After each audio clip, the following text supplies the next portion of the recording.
Her text came at 7:12 a.m. Cold, precise, void of humanity. I want a divorce. All communication through my lawyer. No preamble, no explanation, no hesitation. Just an execution notice delivered through a glowing screen. I stared at it once, then twice. Then I typed 2 words back. Understood. And with that, I stopped being her husband. I became her reckoning. There was a time when she looked at me with awe, when I was the man she believed in, leaned on, laughed with. We built a life brick by brick, mortgage, vacations, dinners with friends. And I thought the weight of my sacrifices meant something. But love can sour quietly. The nights she stayed out late, the sudden secretive smiles, the perfume that wasn't hers on her clothes. I noticed, but I didn't speak. I let her think I was blind, because sometimes silence is sharper than accusation. The betrayal revealed itself in fragments. A hidden credit card bill with charges I hadn't made. Dinners at places I'd never been. Hotel stays under her name. And then, one night, her laughter carried down the hallway while she whispered into her phone. A softness in her voice she hadn't used with me in years. It wasn't heartbreak I felt. It was clarity. Shift in mindset. So when her text arrived, I didn't plead. I didn't call. I didn't ask why. I replied, understood. And in that single word, I began dismantling the empire she thought she owned. I called the bank, froze the accounts, canceled her credit cards. Every luxury, every convenience she had enjoyed on my back, gone in minutes.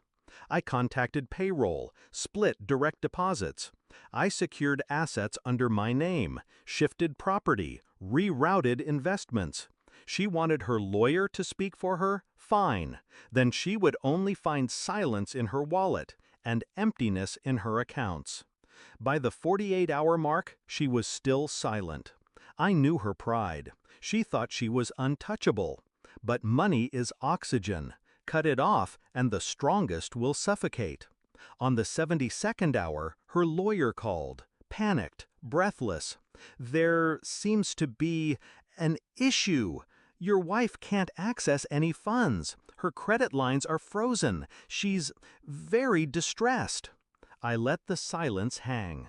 Then I said, tell her she wanted communication through you.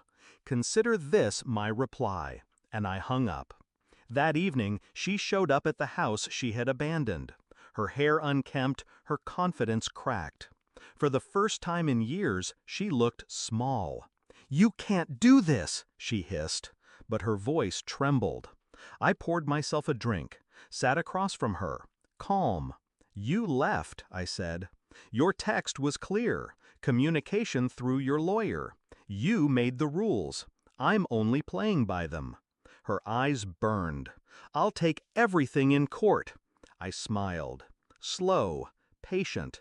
I've documented everything. The hotel bills, the secret accounts, the infidelity. You won't be taking anything.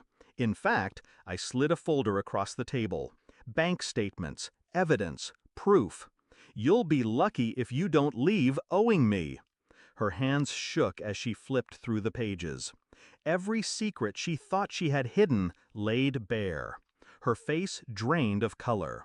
For once, she was speechless. I watched her unravel, the woman who had once held my trust reduced to stammering silence. I didn't raise my voice, didn't gloat. I simply stood, opened the door, and said, "Good night." She left without another word. And in the quiet that followed, I felt no sorrow, no loss, only peace. Because she thought she could discard me like a broken toy. She thought betrayal came without consequence.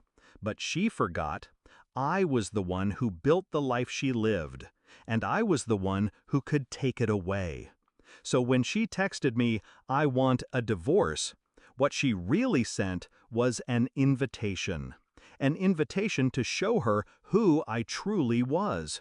Not the husband, not the provider, but the man who could end her kingdom with 2 words.